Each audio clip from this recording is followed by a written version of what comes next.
요나서 2장 1절부터 10절까지의 말씀, 요나서 2장 1절부터 10절까지의 말씀을 세번역 성경으로 한 절씩, 저와 여러분들이 한 절씩 교독하겠습니다. 요나가 물고기 뱃속에서 주 하나님께 기도드리며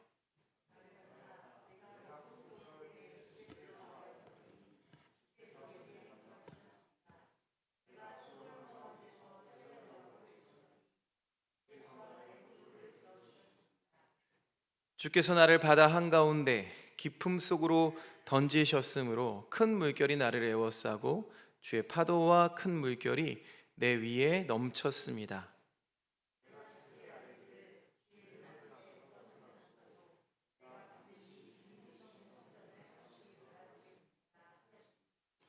물이 나를 두르기를 영혼까지 하였으며 깊음이 나를 에워쌌고 바다풀이 내 머리를 휘감았습니다.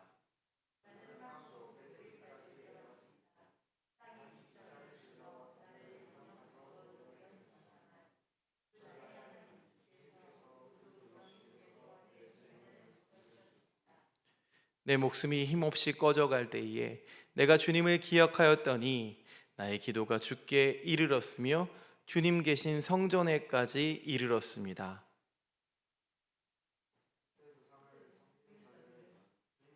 네, 8절이 빠졌네요.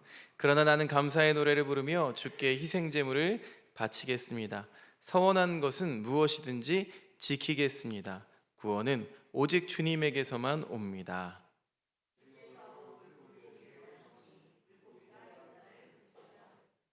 아멘.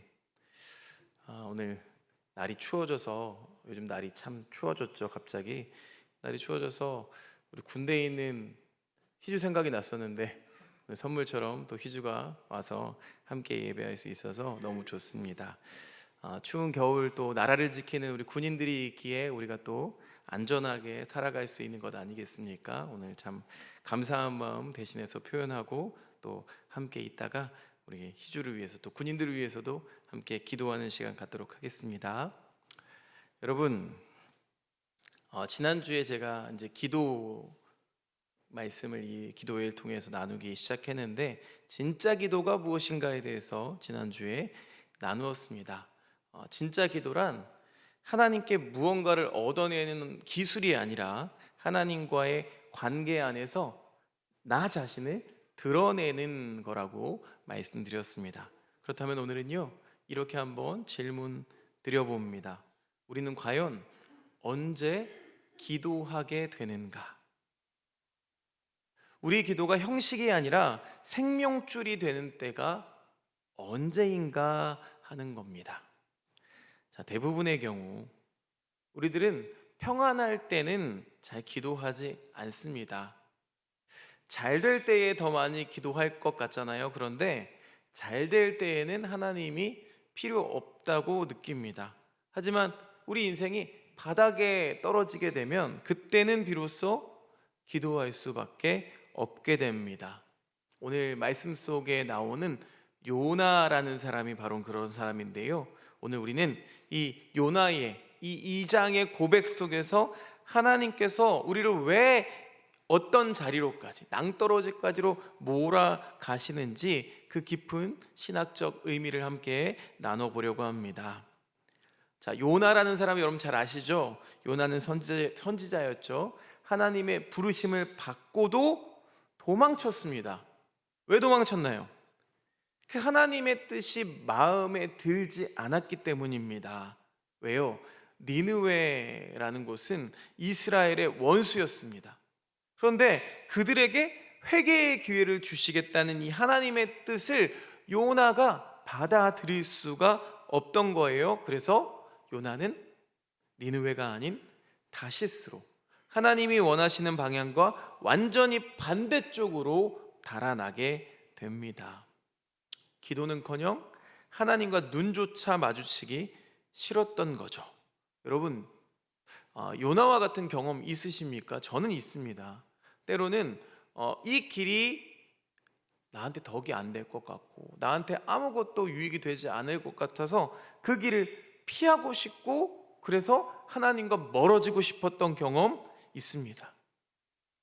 자, 결국 이런 상황에서 하나님이 이 요나가 있는 곳에 풍랑을 보내십니다. 그리고 요나가 그 제비뽑기에 걸려서 바다에 던져지게 되고, 드디어 오늘 말씀 요나서 2장에서처럼 어디로요? 물고기 뱃속으로 들어가게 됩니다. 여러분, 물고기 뱃속, 이 장면은요, 말 그대로 정말로 요나가 어떤 큰 물고기의 뱃속에 들어갔다 라는 진짜 팩트가 아니라요, 이 장면은 이 성경 전체에서 굉장히 강한 상징성을 가지고 있는 말입니다. 메타포라고 하는데 굉장히 강한 상징성을 가지고 있어요. 자, 먼저 이 물고기, 큰 물고기가 우연이 아니라 예비된 은혜라는 것을 말씀을 통해서 찾아볼 수 있는데요, 요나서 1장 17절 상반절 말씀 우리 읽어보겠습니다. 시작. 주께서는 큰 물고기 한 마리를 마련하여 두셨다가,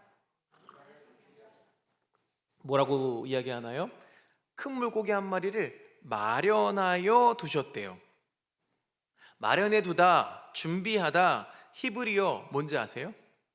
만나라는 뜻입니다. 의도적으로 지정하다, 예비하다라는 의미입니다. 즉, 물고기는 이 요나를 죽이려는 심판의 도구가 아니라 요나를 살리기 위한 하나님의 구원의 방편이었다는 거예요. 여러분, 물고기 뱃속을 한번 상상해 보실까요? 어떤 공간일까요? 깊고 차갑고 빛이 없고 또 탈출이 불가능한 절망의 자리입니다. 그런데요, 이것을 신학적으로 보면 그 공간이 깊고 차갑고 빛이 없고 탈출이 불가능한 절망의 자리가 아니라 그 공간이 새 생명이 만들어지는 엄마의 자궁과 같은 곳이 되었습니다. 우리가 알고 있는 성 어거스틴이 요나서를 해석하면서 이렇게 말했다고 해요. 함께 읽어볼까요? 시작. 요나는 물고기 뱃속에서 죽음의 세례를 받았으나 그 자리에서 하나님은 그를 다시 태어나게 하셨다. 즉, 요나를 하나님이 벌하시기 위해서 그 물고기 뱃속에 넣으신 게 아니라 요나를 다시 빚기 위해서, 다시 태어나게 하기 위해서 그곳으로 데려가신 거라는 거죠. 자, 예수님도요, 이 요나를 인용하여서 이렇게 신약에서 말씀하신 기억이 있습니다. 마태복음 12장 40절 말씀 읽어보겠습니다. 시작. 요나가 사흘 낮과 사흘 밤 동안에 큰 물고기 뱃속에 있었던 것과 같이.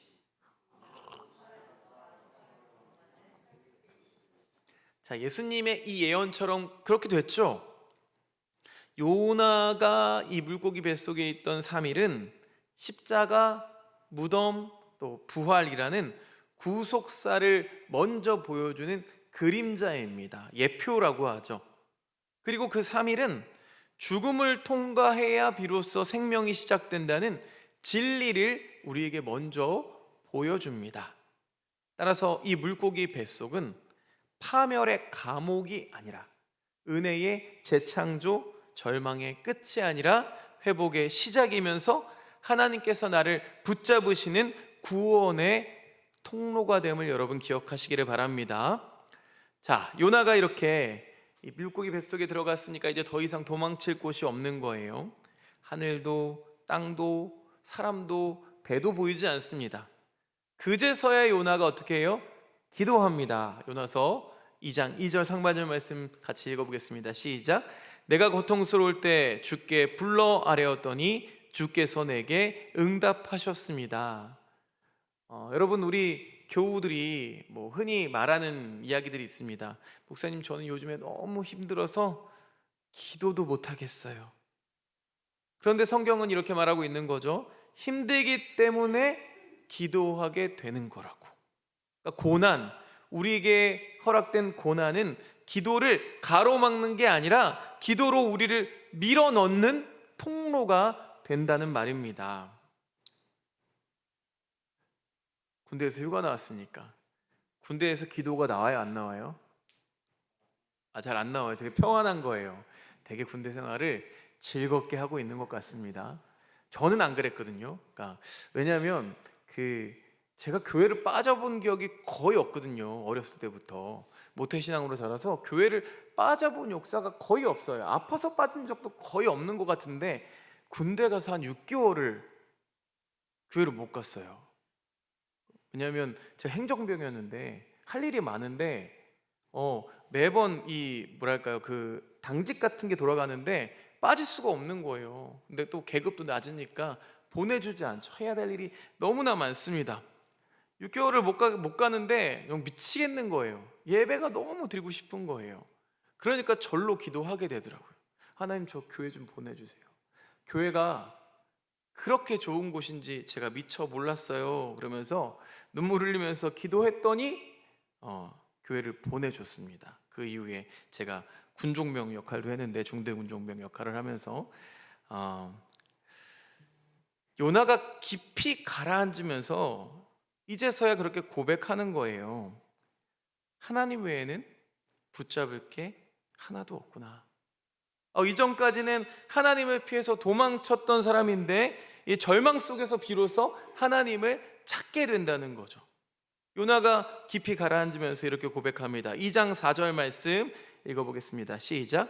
주의 눈앞에서 쫓겨났어도 내가 반드시 주님 계신 성전에 다시 바라보겠습니다. 여러분, 이 고백이 얼마나 놀라운 변화인가요? 하나님을 떠나고 싶어 하던 사람이, 하나님 가라는 방향에 반대로 가던 사람이 다시 하나님을 바라보겠다라고 말합니다.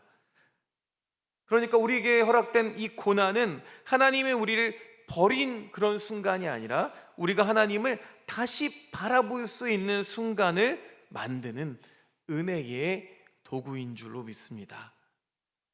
그리고 요나는 이렇게 말합니다. 요나서 2장 6절 읽어보겠습니다. 시작. 나는 땅 속 맷뿌리까지 내려갔습니다. 땅이 빗장을 질러 나를 영영 가두어 놓으려 했습니다만 주 나의 하나님, 주께서 그 구덩이 속에서 내 생명을 건져 주셨습니다.